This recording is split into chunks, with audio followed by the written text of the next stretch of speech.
Hey Book Bandits, my name is Jennifer Ramsey. I'm here with my little guy Griffin because he doesn't nap. Woo! To tell you a little bit about scheduling your business so that you can kind of strike that balance between working on UBAM and everything else that we have to do. The thing that I want you to remember first and foremost is that this is a business. So just like every other job has work hours and non-work hours, your business needs to have hours where you're fully available and hours where you're fully not available. Your customers and your recruits and your hostesses are very important. You want to keep them happy, so you want to have time where you can communicate with them, but you do not need to be on 24/7 call with them. So I'm going to give you some tips today to hopefully help you strike that balance so that you're not feeling so overwhelmed and just kind of consumed with UBAM.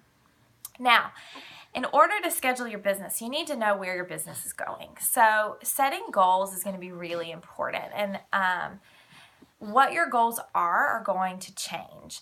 So if you're new to this business, maybe your goals are more focused on learning about UBAM, about learning about product knowledge, figuring out how Order Pro and all of our websites work. And you're probably going to spend a little bit more time on the business than you'll have to in the future just because there's a kind of a steep learning curve.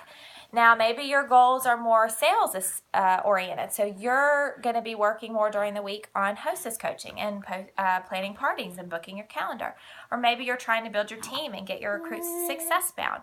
So there's all kinds of different goals, and so everyone's schedule is going to look different, and what kinds of things you're putting into your schedule are also going to look different.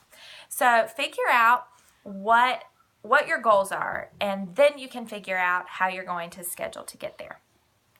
Once you've kind of got that in mind, I want you to figure out what time you really do have to spend on the business and what time is really not the best. So for me, my husband and I decided pretty early on that I only wanted to do parties so many nights a week because that was our family time, and it was really important for us to keep that as something that we could do dinner and bedtime and play and stuff in the evenings regularly.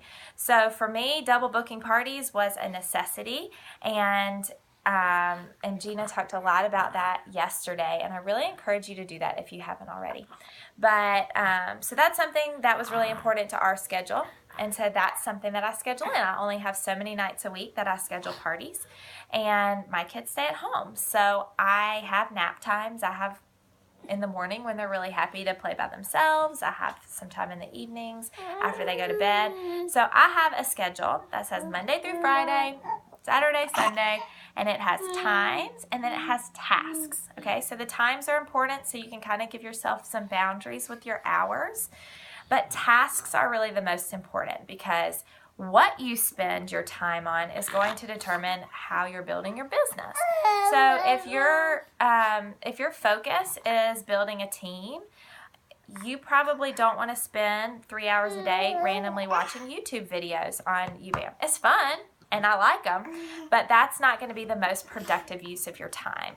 Or if your goal is to have so much in sales and you only have a limited amount of time to spend on the business, maybe making book videos is not the best use of your time. You can get to that later when you have a little bit more freedom in your schedule. So whatever that looks like to you, figure out what tasks are going to help you accomplish your goals, what time you have to do them, and then actually write them down. And stick to it for 1 week. I want you to write a schedule for 1 week, and I want you to stick to it for 1 week. And not only is that hopefully going to help you be more productive in the time that you do work on the business, but it's also going to help you see how much time you really do need to spend on the business to accomplish what you want. So I know sometimes to me it feels like I just do UBAM all the time because I'm always on my phone answering questions or scrolling through. Whereas when I have those blocked out pieces of time, I realize, oh, well, I only spent, 10 hours this week and I made this much. That's really awesome.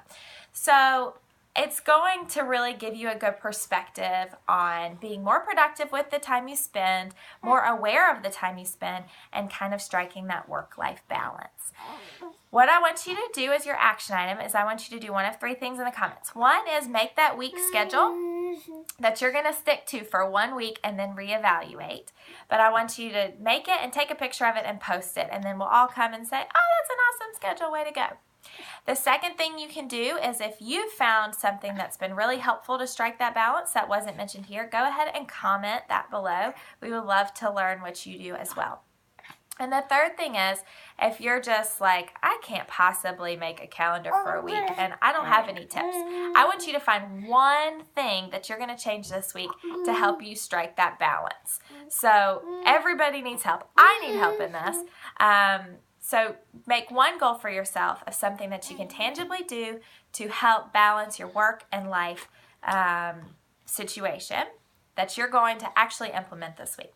So make one of those 3 things. Put them in the comments, and I can't wait to hear what y'all have to say. Thanks.